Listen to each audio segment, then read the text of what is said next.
We'll pick up here where we left off with Australia. 1788, the first British settlement was set up in Sydney, Australia, which is now known as, or was then, Port Jackson as a penal colony. Penal colony is basically where you've got the penitentiary or the dumping ground for the criminals, the bankrupts, the undesirables from the British Isles. The crime was rampant because of the poor living conditions in London and other factory cities. It was leading people to borrow money they couldn't have, trying to get a better life, trying to get out of the slums, that type of thing. So they committed crimes, and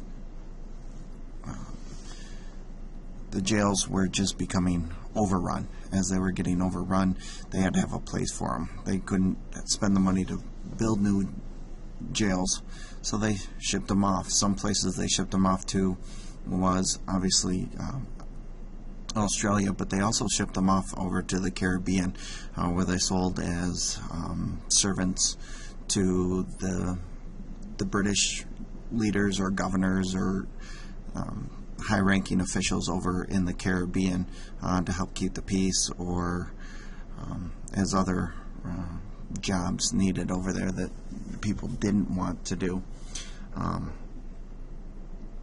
By 1830, they found that sheep herding and the wool production was highly profitable, and sending it over to England instead of cotton, which they couldn't grow in Australia, but the wool was a major industry, and it still is a major industry even today.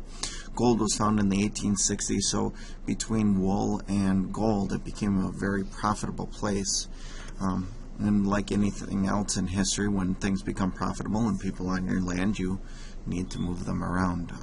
That's where they were Aboriginals, where they were using the land around the Sydney as their campsites for hunting and other things. Obviously, confrontations occurred, which then led them to mass execution of the Aboriginals, declining them with the first decade of the white settlement almost to extinction. The Aboriginal communities began to be destroyed on a large scale, forced to retreat into the interior, into the harsher lands. You can obviously see how this was easily tied to the American Indians and being forced onto reservations or out of the east and into the west, into Oklahoma. As 8th graders will remember the Cherokee and the Trail of Tears. So at the same time that this was occurring, around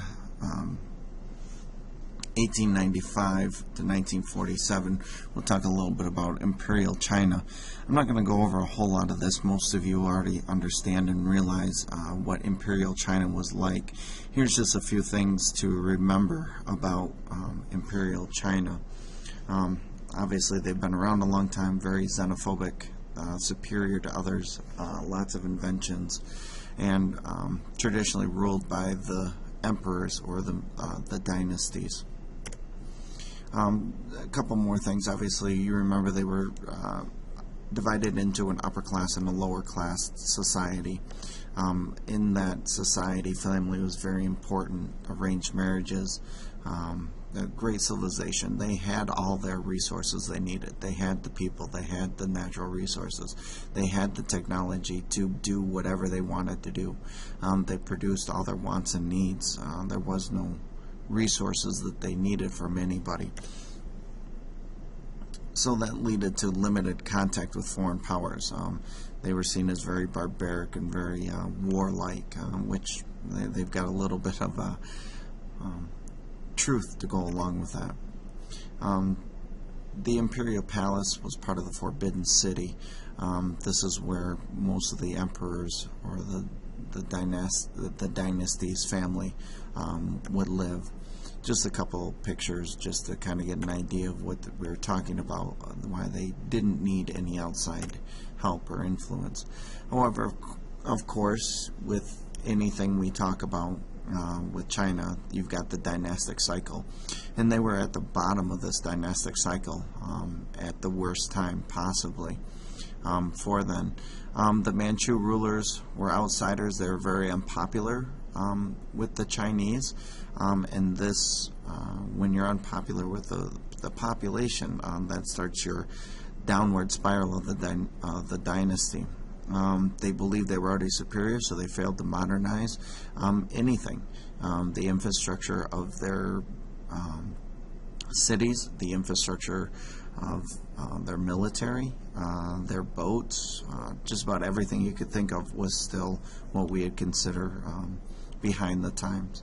And it was also a time of natural disasters and some famines, and as we've seen before, that leads to our loss of the mandate of heaven.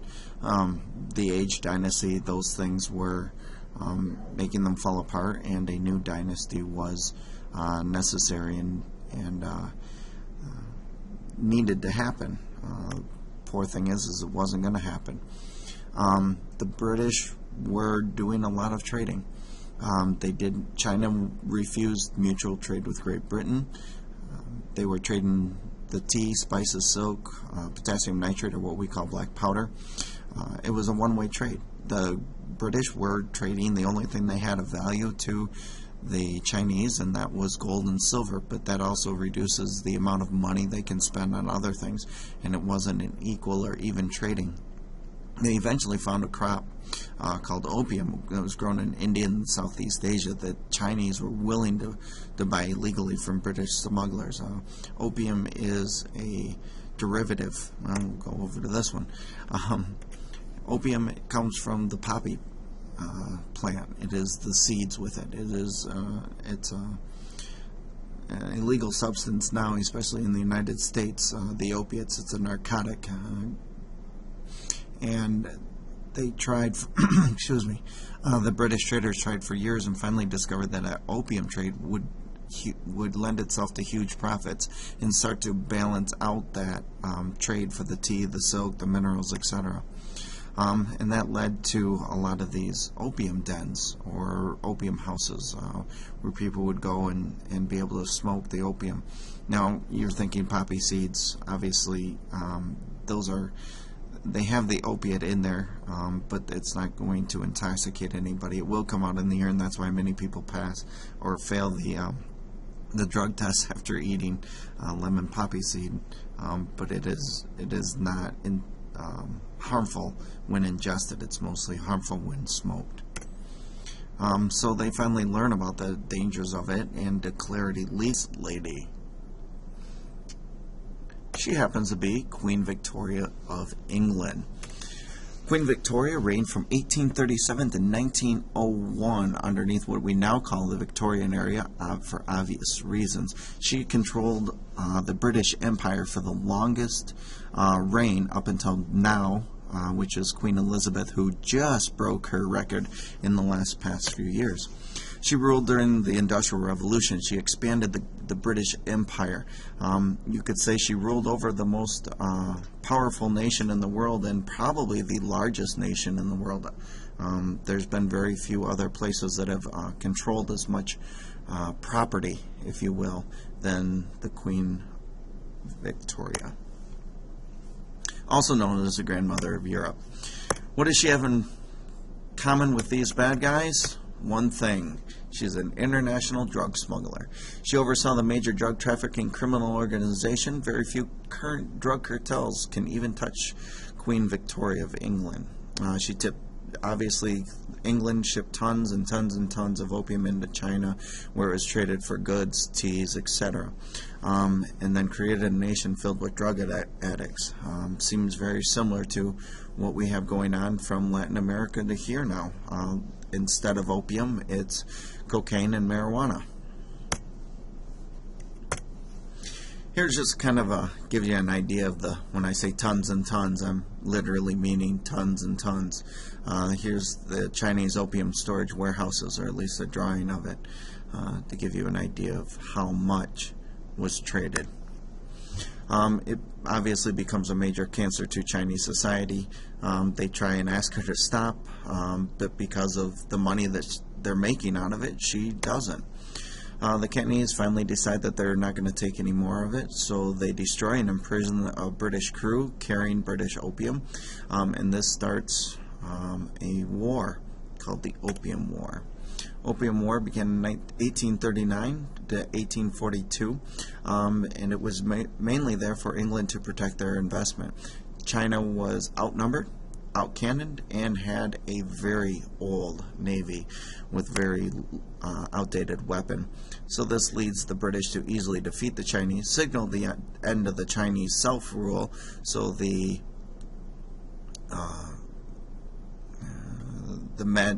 mandate of heaven was eliminated, and it forced them to open more ports.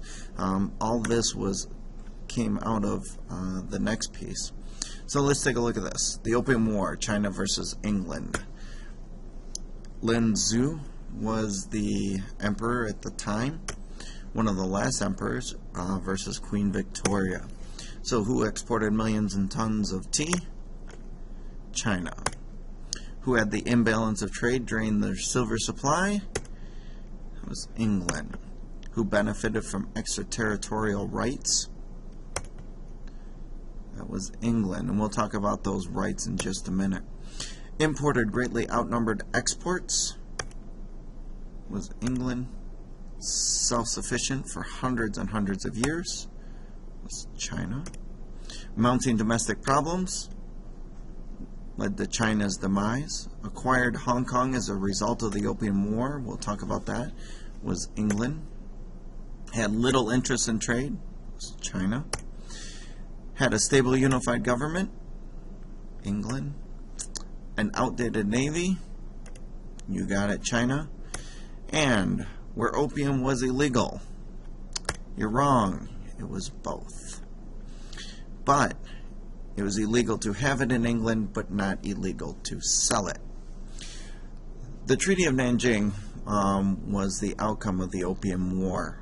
It was forced on China, obviously, as we've talked about before, to the spoils of war go the victors.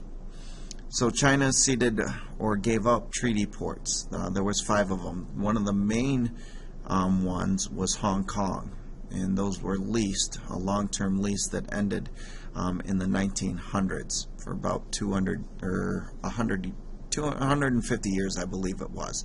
So it made Chinese open trade to the British and the British rights of extraterritoriality. This basically means where British citizens were not under Chinese law, they were under British law. So if you did something illegal in China, but it was not illegal in Great Britain, you did not have to have any trials or courts or anything, because you haven't literally done anything illegally, and it legalized the opium trade.